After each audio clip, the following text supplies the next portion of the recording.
por favor. Tiene 10 minutos igualmente. Muchas gracias, señora presidenta, señores jueces, con la venia. Desde mi punto de vista, conforme a la amicus curiae que he presentado en marzo de este año, estoy a favor de la constitucionalidad de la ley 32.107, más allá de sus defectos técnicos sobre los cuales no hemos venido acá a hablar.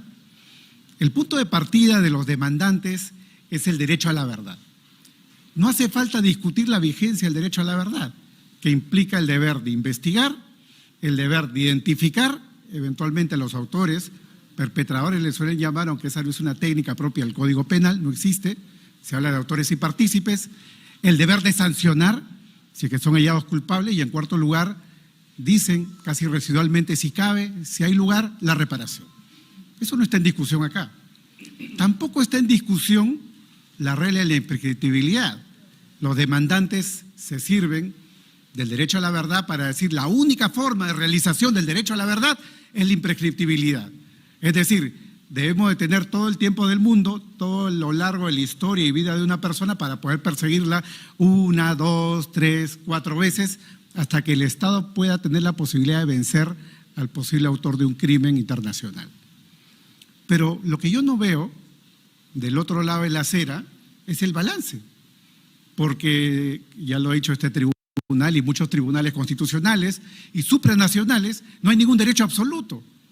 Si el derecho a la verdad no es absoluto, ¿cuál es el balance? Si estamos hablando de un proceso penal, ¿dónde está el balance con el principio de legalidad? La respuesta es una discusión de derecho penal, es una discusión de derecho internacional, perdón. El Estatuto de Roma, todas las normas internacionales, y podemos citar y citar y citar, y jurisprudencia, todas son absolutamente tributarias, normas internacionales del principio de legalidad.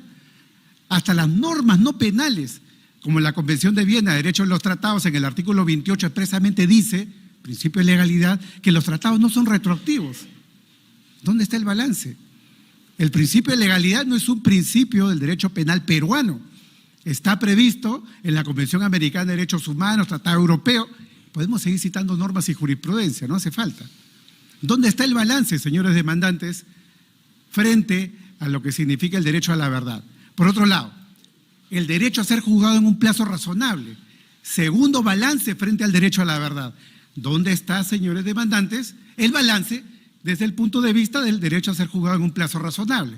2 sentencias de este tribunal le han otorgado incluso efecto extintivo por violación del plazo razonable a las decisiones e investigaciones que se puedan hacer a nivel del Poder Judicial. El caso Abanto Verástegui y el caso del señor Chacón.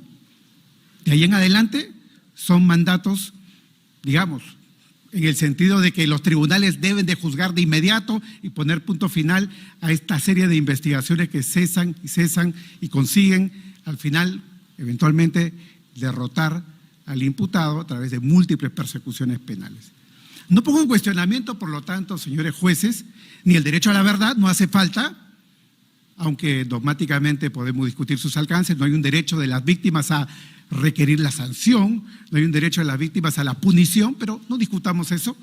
Tampoco discuto la regla de imprescriptibilidad, lo que sí discuto es el efecto retroactivo de la imprescriptibilidad, y acá viene el añadido dogmático penal. ¿Cuál es el fundamento de la prescripción? ¿La prescripción es un problema de derecho penal o de derecho procesal penal? Una discusión muy vieja, que en el derecho ya está zanjado tanto a nivel del derecho penal internacional, me remito a Cassese, me remito a Cayambos, entre otros, como el derecho penal nacional, los derechos penales internos. Claude Roxin, el jurista más importante del siglo XX y inicio del siglo XXI, o recientemente, ¿no?, el libro del profesor Jesús María Silva Sánchez, Derecho Penal, parte general, año 2025, páginas 1950 a 1951, expresamente dice, este es un problema de derecho penal material. ¿Por qué? Porque está vinculado a la necesidad de pena. ¿La necesidad de pena qué significa? Que el imputado, el posible autor de un delito, al momento de delinquir, recibe un mensaje motivador de la norma. La motivación de la norma debe darse ex ante, al momento de actuar, no al momento del juicio, no al momento del proceso, no al momento de la persecución. El imputado, el ciudadano de a pie, el neófito, el que tiene que decidir entre cometer el ilícito o no, el que debe de tener claro, conforme al principio de legalidad, dónde está lo prohibido, dónde está lo permitido, debe de tener claro si el hecho es prescribible o no, debe de tener claro si una ley es retroactiva o no. En los años 80, en los años 90, principios de los 2000, esa regla estaba clara para poder decir, oiga señor, usted tenía que saber, usted tenía en los años 80 que ser pitonizo y saber que iba a surgir una teoría, iba a surgir la jurisprudencia tal o cual, un estado de la cuestión, un opinio iure, una norma de jus cogens que diga de que usted, señor imputado, en los años 80 tenía que saber que su delito era imprescriptible y tenía que saber además que una norma se le podía aplicar retroactivamente. Desde el punto de vista dogmático penal, eso viola el principio de culpabilidad, eso viola la perspectiva ex ante del derecho penal y para eso no hace falta más que remitirme al gran trabajo, tal vez el más importante, del profesor Santiago Mirpuch, también que paz descanse, conjuntamente con Roxin. Voy cerrando mi intervención, señores jueces. Lo más importante acá es el balance, Si ya hay un fundamento en la regla de la prescripción, por ser una regla de derecho penal material, y vamos a aceptar una regla de imprescriptibilidad que es excepcionalísima, yo no la pongo en discusión, lo que hay que hacer es ponerla en perspectiva dentro de los demás fundamentos propios del sistema legal. Y la pregunta cae de madura, ¿no? Si la Convención de Imprescriptibilidad aplica a los crímenes de guerra y a los delitos de lesa humanidad, creo que la carga de la prueba de los demandantes está en señalar dónde están los delitos de lesa humanidad y dónde están los crímenes de guerra.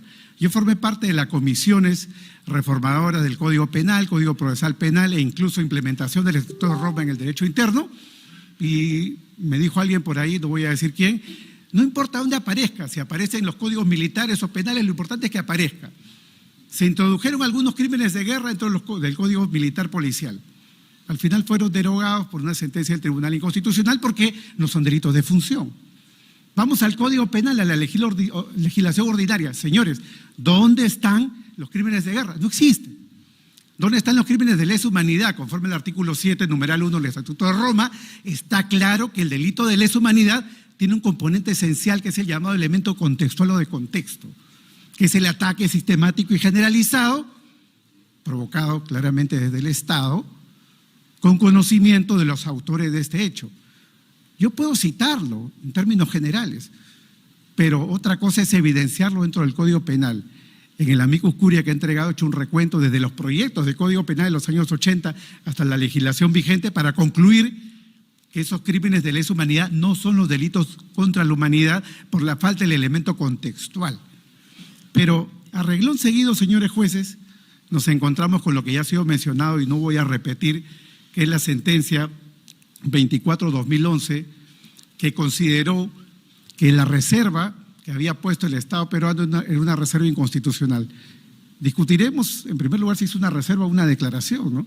El derecho de los tratados, la Convención de Viena, habla de reservas, no habla de declaraciones, pero de los años 60 a la fecha actual nos encontramos con otra categoría dogmática internacional que son las declaraciones. Desde mi punto de vista es una declaración, no una reserva, porque si fuera una reserva requeriría una modificación del tratado y consecuentemente todo el procedimiento previsto en el artículo 19 del propio Estatuto o la Convención de Viena de Derecho de los Tratados. No existe en consecuencia una vinculación directa, interpretativa, frente a lo que el Tribunal Constitucional, con otra composición, desde luego, fallara en el año 2011. ¿Por qué? En primer lugar, la expresión, cualquiera sea la fecha en la que se hayan cometido el artículo 1, es antojadiza en su interpretación. Podemos usar cualquier sistema de inteligencia artificial para ver todas las combinaciones posibles sobre lo que pueda significar esos párrafos. Pero no, los demandantes dicen la única interpretación posible es que esa es la regla de retroactividad. Perdón. Si vamos a legislar sobre la libertad de una persona, tenemos que decir claramente, hay retroactividad.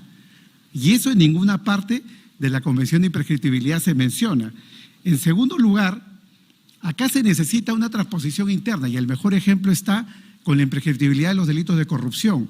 Hizo falta una reforma de la Constitución porque era un supuesto de excepción al artículo 103 de la Constitución y por otro lado una ley penal de implementación interna para darle vida a esa regla de imprescriptibilidad y ha sido la ley 30.838.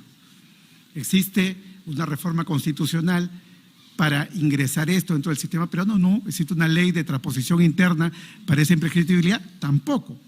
Pero adicionalmente, señores jueces, el artículo 4 de la propia Convención dice expresamente que los Estados implementarán estas reglas conforme a sus procedimientos constitucionales que en el caso concreto no se han seguido. Termino solo con esto. El balance. Un tribunal es un tribunal que tiene que balancear derechos. Está el derecho a la verdad, está la regla, no el derecho a la imprescriptibilidad de estos gravísimos crímenes internacionales. Eso no está en discusión.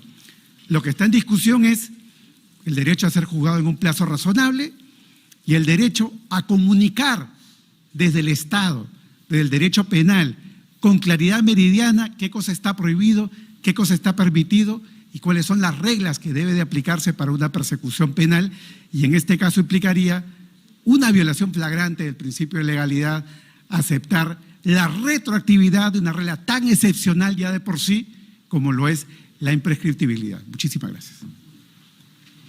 Muchas gracias también.